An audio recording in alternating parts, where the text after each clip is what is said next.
আপনি কি জানেন 2012 সালে রেড বুল স্পন্সর করেছিল ইতিহাসের সবচেয়ে পাগলাট এক্সপেরিমেন্ট।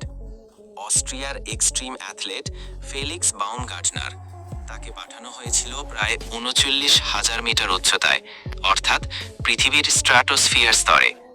সেখান থেকে তিনি ঝাঁপ দিলেন সরাসরি পৃথিবীর দিকে। কিন্তু এটাই তো কেবল শুরু। স্ট্র্যাটোস্ফিয়ারের তাপমাত্রা -57 ডিগ্রি, অক্সিজেন প্রায় নেই বললেই চলে। সেখানে মানুষের শরীর মাত্র 10 সেকেন্ড থাকলেই অচেতন হয়ে যায়।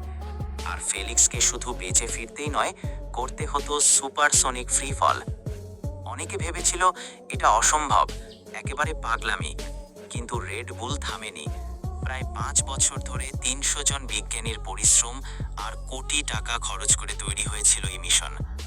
তবুও ফেলিক্সের জন্য ছিল সবচেয়ে বড় চ্যালেঞ্জ তার নিজের মনের ভয়। কারণ তিনি ভুগতেন ক্লস্ট্রোফোবিয়ায়, স্পেস স্যুট পরলেই হাঁসফাঁস করতেন। ঝাঁপ দেওয়ার আগের মুহূর্তেও তিনি দ্বিধায় ছিলেন। কিন্তু বিশ্বজুড়ে লাইভ সম্প্রচার চলছে, তাহলে কি তিনি পিছিয়ে আসবেন? না, অবশেষে ফেলিক্স ঝাঁপ দিলেন। মাত্র 25 সেকেন্ডেই তিনি পার হয়ে গেলেন যে কোনো যাত্রীবাহী বিমানের গতি। 35 সেকেন্ডে ছাড়িয়ে গেলেন শব্দের গতি, 1.24 ম্যাক। মানে সেই মুহূর্তে তিনি হয়ে গেলেন পৃথিবীর সবচেয়ে দ্রুতগামী মানুষ। যদিও মাঝপথে শরীর ওসকং হয়ে ঘুরতে শুরু করেছিল, কিন্তু তার অসাধারণ অভিজ্ঞতা ও শান্ত মাথার জন্য তিনি পুনরায় ভারসাম্য ফিরে পেলেন।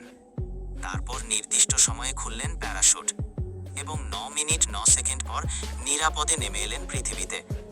মাটিতে নেমে তিনি হাঁটু গেড়ে বসে গেলেন, যেন সারা দুনিয়াকে জানিয়ে দিলেন মানুষ চাইলে অসম্ভবকেও জয় করতে পারে। এভাবেই ফেলিক্স বাউমগার্টনার হয়ে গেলেন একটি জীবন্ত কিংবদন্তি।